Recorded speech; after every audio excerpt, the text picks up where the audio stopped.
And I'm encouraging everybody to take part in this survey because it really starts with the individual, right? Asking some generous questions about how people are feeling and thinking and what they're looking for. And then from there, with those learnings, trying to use that as the foundation to build out additional resources in education and programming to support organizations and individuals. I think a lot of times we forget, we're an industry that's really comprised of small, medium enterprise businesses, minority and women-owned businesses.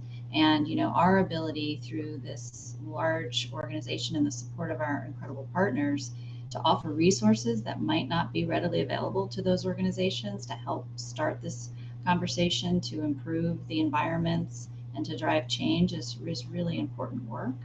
And we're looking at those areas. We're looking at organizational guidelines. We're looking at career pathways. We're looking at ways to cultivate leadership and to create inclusive events and tools to do that. But we've got to measure our progress, right? So that's one of the other things that we're really trying to look at now is, once we get the survey back and we have this benchmarking data, we want to be really transparent about, well, what did we learn?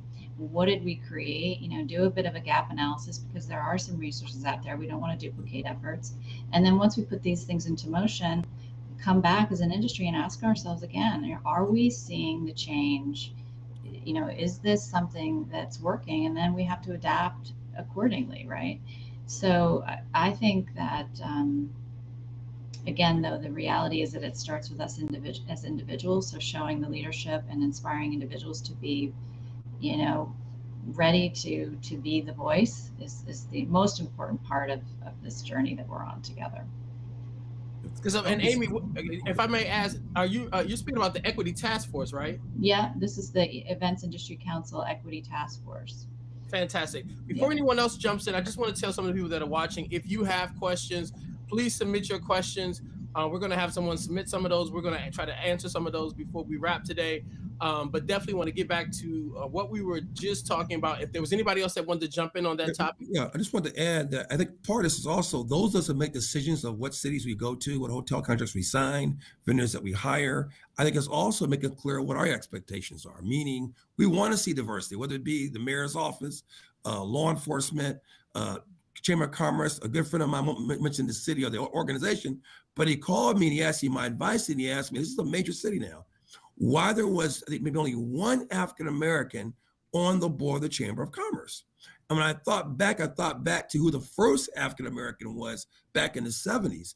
I told him, you got to be joking. And he said, what do you think? I said, I didn't know that was an issue. I only say this to say it's us communicating our expectations, meaning I want to see, I'm going to say raise your hand, but you can't do.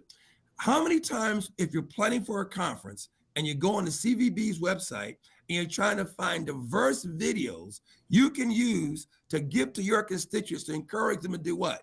Register to come to that city for that conference. Well, most times there isn't a lot of diverse, not knocking the profession, content that's out there. So a lot of this is how we say we want to see what race, age, gender, we want sexual orientation. We want to see a complete mosaic of our country reflected in your city for us to do what? Take you seriously. Last thing I'll say is this. I was at a huge meeting many years ago at Walmart headquarters about diversity. And I heard a gala suit elder, I'm assuming, said something that always stuck with me. He said, diversity and equity is being invited to the party, but inclusion is what? Getting a chance to dance at the party. And it always stuck with me is we could invite, we could even hire, but if we're not doing things to make sure people can dance, like mentoring programs, right? Really making sure that people feel a part of that organization and are giving opportunities to be promoted and respected and acknowledged, then it's okay to invite and fill the charts out and show we've got so many Latino and African-American women, et cetera. But if people can't dance, that to me, I think is the next part, is how do we make sure everyone feels valued and wants to stay and not have a high level of attrition in a particular company or an environment. John, I just want to say one little thing to tie the whole thing up to is that when all of this is done, then we need to hold everyone who said they will do it accountable. That's Absolutely. It. Absolutely. And taking a personal moment of privilege, to Dwayne's point, speaking about the African-American travel dollars, in 2019, it was estimated that $109.4 billion was spent and leisure travel by Black in tourism alone. And so, in addition to working in the entertainment space, one of the first series I hosted was for Travel Channel. And I was the first talent of color that they had hired in a long time. There was no representation there. And so now a colleague of mine, Jasmine Simpkins, who hosts a lifestyle show out in Los Angeles called LA Unscripted, she and I are pitching to various networks a travel show that really speaks to the multicultural contemporary consumer. Listen, Anthony Bourdain did what he did, and he did it well, but that's not how all of us travel. And so there are things that we like when we travel. I mean, when we had our last in-person meeting for the National Association of Black Meeting Professionals, there was someone there from Nielsen who went through a whole list of trends and things that Black travelers look for when traveling. And one of the things I've been noticing is that so many of my friends are now planning travel specifically around social media. How can I have a vacation to get some R&R, but take some good photos while I'm there? What's going to look good on the gram? And so there are ways to communicate all of those things and entice people to travel. And we're trying to shop a show that really kind of speaks to the multicultural traveler. And you'd be surprised how challenging it can be to sell networks on how a Black male and a Black female can do a travel-based show speaking to the multicultural consumer, but it also speaks to the masses as well. And so it's still a fight to make people realize that our dollars are good and we spend a lot of them, and we gotta have things that engage us to spend even more. John, if I can add to that, I can come from a marketing perspective, right? And one of the things that upsets me the most is all these changing icons on social media in support of these causes and sharing all these beautiful graphics that are really empty statements of what are you actually doing to support the conversations that matter. And, I took it upon me joining a new company, one of the most influential tech companies, fastest growing in the world right now, with $1 billion investment in the last year alone, to actually start supporting the conversations that matter. We're starting with, an event on mental health on October 12th for the meetings and event professionals that went through the most traumatic experience that you can think of, with Simone Biles as the keynote speaker at that one. But this is just the beginning, I think, of empowering those conversations actively as a brand and giving the space with our own means to have those conversations, and supporting those organizations that constantly do work and organize these conversations as their modus operandi. So I think it's incredibly important, and we think we have to keep an eye on how marketing budgets are moved, and people that say things, and then the lineup is always the same. The topics are always the same. The people are always the same. So don't sell me that, because I won't buy it. Tess, I have a viewer question for you real quick. And Al, I'm coming your way because I have something for you as well. Tess, how has technology changed the industry post-COVID? Oh my gosh, that's a loaded question. It was like for so many years, my team members at Dive Plus Agency, we've been combing the industry. Julius knows this for a long time, talking about event tech forever in 12 days. And it's like Sleeping Beauty, right?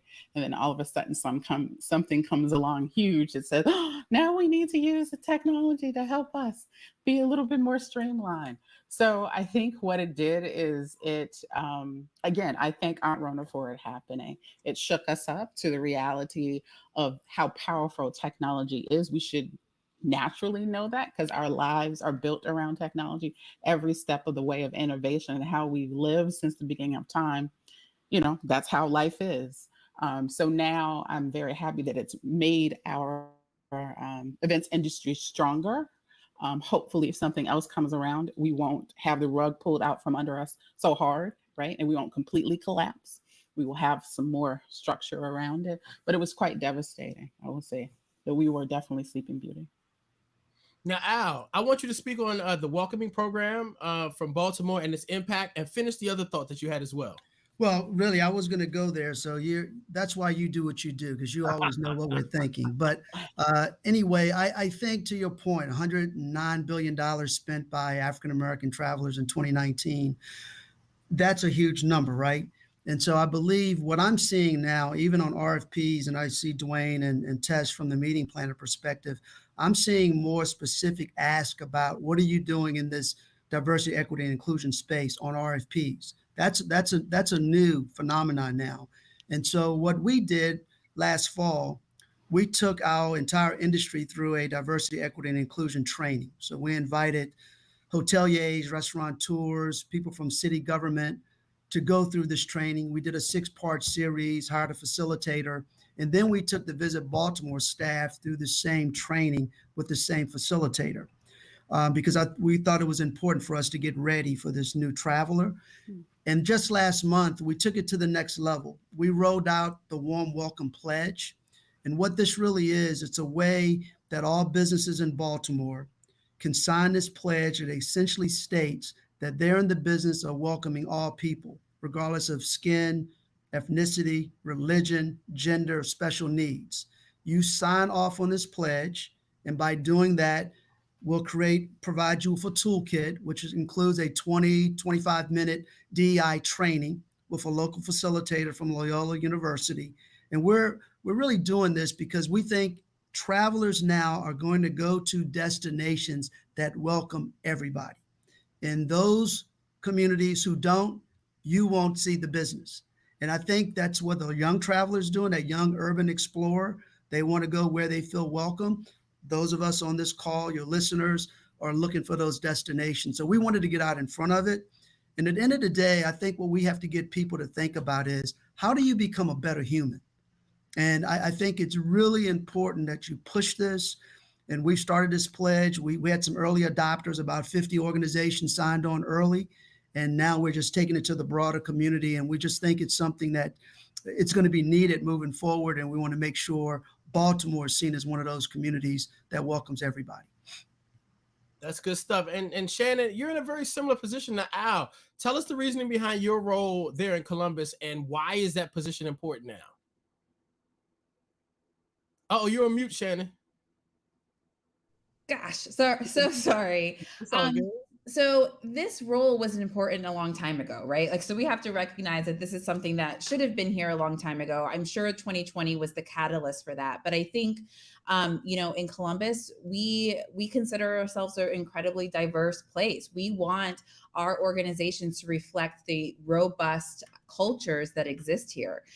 So we wanted to figure out a way, like, what can we tangibly do to fix the issues that exist here. So we created the diversity apprenticeship program, but there's a number of different things of trying to work with the Columbus Urban League here to create a career day. We're trying to diversify our vendor list to ensure that when meeting planners and people come to our city, we have a list of wonderful BIPOC and or minority owned or women or gender owned places that we can share with our visitors. So, I mean, the time, as far as timing,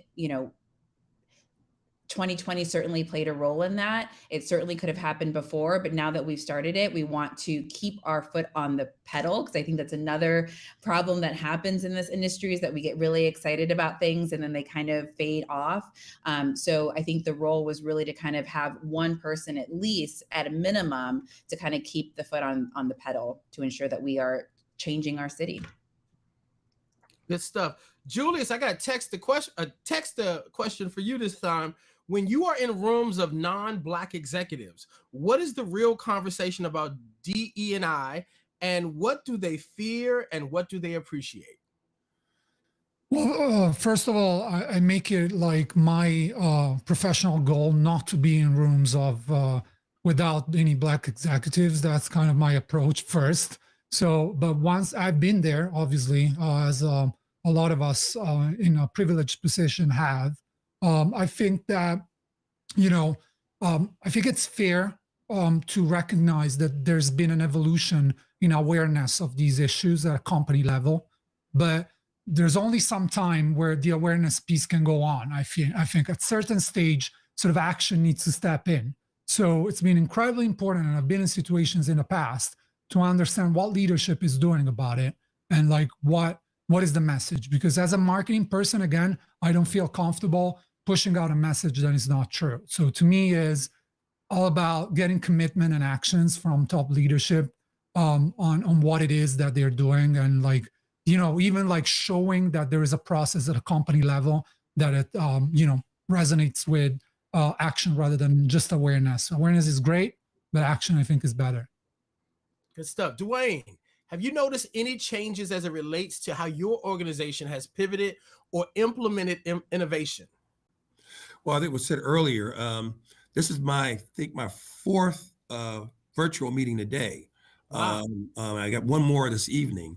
And so probably like all of us are feeling, I know, tested this earlier. I mean, the reality is, so in my world, so let's see, 2 hours ago, I was in a virtual meeting with the Department of Homeland Security Secretary of Mayorkas, talking about our Haitian brothers and sisters at the border. The reality now, and it's rapid fire. That request didn't come in until yesterday afternoon to do that meeting late this morning. But to answer your question, the speed of information. Now, I'm in law enforcement, so the people I work for in their world, it's always rapid fire now. But because of technology, now it's pretty quick. If there unfortunately is a use of force issue in a community, or one of my chiefs or sheriffs wants to call, now it's pretty quick. You can do it by phone, but we're rapid fire of technology, speed of social media. We used to spend a lot more time sending emails and blast out there now.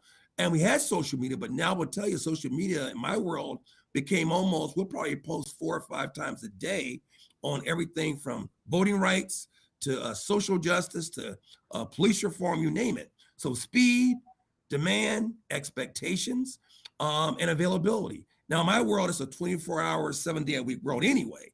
But that was, kind of, pre-pandemic. It's still that, but now what? You better have a suit. This. Well, I probably, though, not I'm happy about a pandemic, but we're also finding that a lot more broader parts of our constituents are a lot more accessible now, and it's a lot more personal in that communication. So before, say a mother's child, teenager gets a driver's license and wants to get some quick tips on how to feel safer if they happen to experience a traffic stop. Well, that may, in an old way, I mean, it may take you maybe a month, maybe a couple of weeks. Now, that mother can get you on a Zoom with their teenager, and you actually can talk real time about things to consider, things to do, what things not to do. So to answer your question, a lot more information is expected, a lot more clarity and transparency is expected, and then you can talk by phone. But I'll be very frank with you, our training, we do about 150 customized events a year in person around safety and police reform, right? Now it's got to be done virtual. We spent last summer in the lab taking what we used to do in person and turn it into a virtual delivery of our program. We didn't have a choice. And we didn't want to do. We didn't want to tell folks no because of the pandemic. What do? Take our trainers, Department of Justice and others, and create a virtual delivery of a very complex discussion. You talk about police reform, accountability, and transparency. That's good stuff. Listen, we're a few minutes out from landing this plane. But before we close, I wanted to ask one final question and get everyone's take on it. Everyone has learned something about themselves and about their industry during the last year and a half. I'd love to hear from each of you what thing you've learned about both yourself and your industry. And I'll start first to give you guys a few minutes to think about it. For me, about myself, I realized I love to go to the grocery store. I traveled. Listen, I had as a TV host working in the entertainment industry and doing like travel segments and brand appearances and all types of stuff. I was always on the road. I had never been off the road for 15 months straight in any part of my professional career. But when I tell you I made community at my local Trader Joe's, I know their names. I know their stories. One of my favorite workers at the Trader Joe's, Stevie, I took her to dinner for her birthday. Like, they're my friends now because of the pandemic. So I love to go to the grocery store, which was something I did not know before the pandemic. And about this industry, I learned that if I would have played in the NFL, it'd be so much easier to get a TV hosting job. So that was the things I learned about myself and my industry. Tess, I know you have a heart out in a few minutes. I want to come to you first. Oh, thank you. Oh my gosh, I can't stop laughing. Oh my Lord. So the thing that I'll start with the industry first. It gave me more love for the industry. I didn't even think I could love my industry even more, because I knew just by the pure essence of the fact that we're hospitality first, that when the major things that occurred happened, that we were going to come together. because we care first, more so than other industries. And then in addition, we affect every other industry on the planet. No one can do any business at all without meeting planners and events, period. Nothing can happen and move any initiatives forward. So those are the things. And then about myself, I love to travel even more. I traveled 48 times a year before Aunt Rona hit me and told me I need to sit down. And I love it still even more, and happy that tech can allow me to travel even further. Good stuff. Julius. I guess what I learned is that as someone that is advocating for the use of technology in events forever, is that I actually love in person way more than technology. So I really came to appreciate how much I miss the human contact. So it's a very, very easy one to say, I know, but especially true for me coming from a different perspective. And what I learned about the industry is the incredible grace and resilience of hundreds of people that reached out to me, losing their business, losing whatever they worked on for years and years, losing their clients, their events, but they kept on going, which doesn't mean we don't have to have a serious conversation about the trauma that we all experience. So I hope we can have that conversation as soon as possible. Amy. Okay, so what I learned about myself, maybe on the sillier side of things, is that I do most of my shopping when I travel. So I learned that I could actually live without buying a new wardrobe item at least every other week, because, you know, I enjoy the in-person buying experience. I think along the lines of what I've learned as a leader in this industry is that, like, I think this example of generosity and grace that we're showing today, there are so many professionals that are willing to give of themselves to take part in a conversation if we just ask, right? So I think we got to a point where we were all really, really in a lot of pain and suffering. And we realized if we came together, we could be vulnerable with one another and share our stories of how we were feeling through all of this. And as a result, inspire a lot of people to commit to this industry and commit to inspiring others to be part of this industry and to prioritize the things that matter, right? As we start to think about our recovery and our resilience, it's about really putting our efforts and our energies and our heart and on our minds into coming back and being more committed to our values, and as an organization prioritizing this conversation around driving change and actions around equity and systemic racism. So. John, I don't want to step in and just say thank you if I can real quick. I know I have to hop off. Thank you to the panel. Thank you to the coalition for having this and having this every year, and this being the 8th year. I'd love to see it twice a year versus once a year. Thanks, Jason. I'd love to host it twice a year. Shameless plug. Thank you, Jason, for inviting me. And thank you, Chairwoman Marlinda, for being our pillar. And then our President, Deidre. Thank you so very much. Powerful organization and love for what we do for our community. Good stuff. Thanks again for joining us, Tess. And Dwayne, we're coming your way. Yeah, from an industry standpoint, I want to thank the coalition. We have a team of people here at Noble. I want to give a shout out to Kevin Richardson and Danielle Kenny Jones. But those two people really helped us pivot in a major way. We've now had to pivot, I want to say 4 or 5 times now over the last 2 years, of just how do we create an experience that our constituents will want in a virtual manner. And I think you really realize the need of the coalition, because many of us are kind of like, okay, now how do we do this? So one is the reliance on the coalition, but more importantly, the expertise of how quickly the coalition pivoted so we could come along with them and still have some level of meeting engagement. From a Noble law enforcement side, the fragility of our democracy. You ever told me that we could have an insurrection in the middle of a pandemic and I would have told you're crazy. And I remember getting calls. Wait, you would have told us stop watching them episodes of Scandal. I agree. Yeah. I mean, and I would be very frank. Those men and women on the front line, many of them are members of my organization in the leadership level. But the fragility of our democracy, I think, will always stick with me. Now, from a personal standpoint, similar to what said earlier, is so John, I go to the grocery store. Yes, I do that. But I really go because I want to do what? have some human interaction. Yeah. Now, we're teleworking in my office so people can still come in our building, but still, be very frank with you, just seeing, and you got mask on, but seeing someone's eyes and having a cordial conversation, you really don't, and I think in my opinion, don't really value that part. And the last thing I'll say about this is the need for silence and trying to, see the problem with virtual communications, you really can't understand the emotions. You're not talking, right? So how do you listen more to interpret from your staff, to interpret what their needs are and meet them where they are? Because what virtual doesn't do for you, you can't tell their body language, you can't look at their eye. You can get an image, but I think they need to listen so much more. And I tell myself all the time, I don't care what the request is, I want to hear it. Because this issue of mental health and making sure that your team and your family are in a place they want to be, to me, it's just so valuable. In my fraternity, we meet once a month now.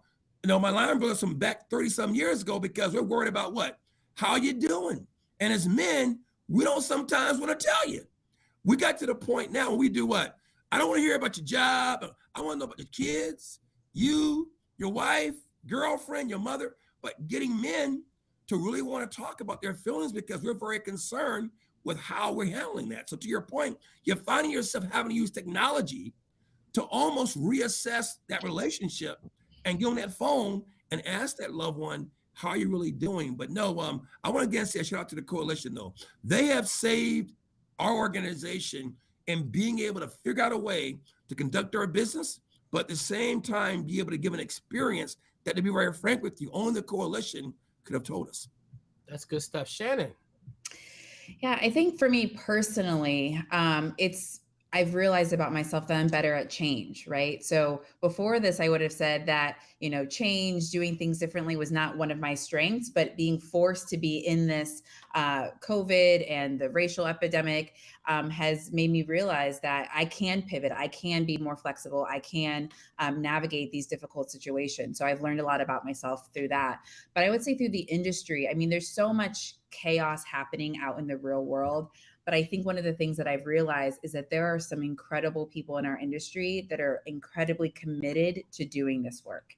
And anytime I'm on a panel like this, or I'm meeting with different people of all walks of life, I realize that there are pockets of us everywhere. And even though everything in society is incredibly loud sometimes, and it makes you feel a little bit drained and like, I don't know if I can, move forward, having these types of conversations and knowing that there's people all around the country who are doing their small part to improve the lives of Black people always is really energizing for me. So thank you for this opportunity.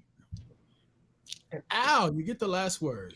Well, first, I want to thank the leadership of Coalition as well for putting this on. Really appreciate the leadership. But I think for me personally, what I've learned from the last year and a half, being at home primarily, it's allowed me to sort of slow down as a leader and to think more. Most of us, we're running so hard. We're trying to, deliver on this goal, strategic plan work, visioning work. But we've been in a place of trying to slow down and think. I was in a position where I had to lay off 22 full-time people, 42 part-timers. That hits your heart if you're a really caring person. So I had to really bring a lot of empathy to the table. I had to connect more with staff than ever before. And I think that's really what I learned about myself, probably more than ever, because I had to slow down, I had to think, and I had to connect more with staff. And anytime you're delivering a word that, you're no longer able to work on a job, that's a tough conversation. So I think it's helped me hopefully become a better leader because I was connecting more with the heart of my individuals.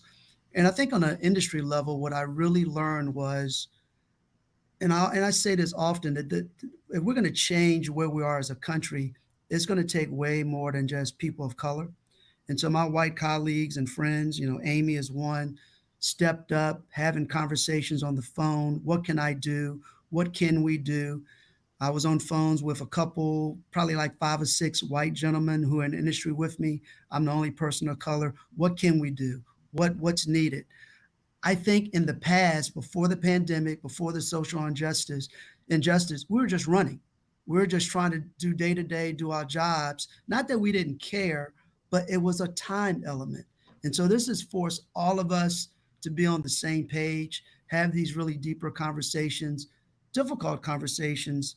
And I'm grateful to the industry. For us to change America and change the world, it will take everybody with a caring heart, regardless of race, faith, ethnicity, gender. It's all of us good people in the world to change it. And so I think that's what I learned about the industry, but that's also what energizes me too, because I think we do have a chance to make a difference for our kids and for our grandkids, but we have to do it together and not individually.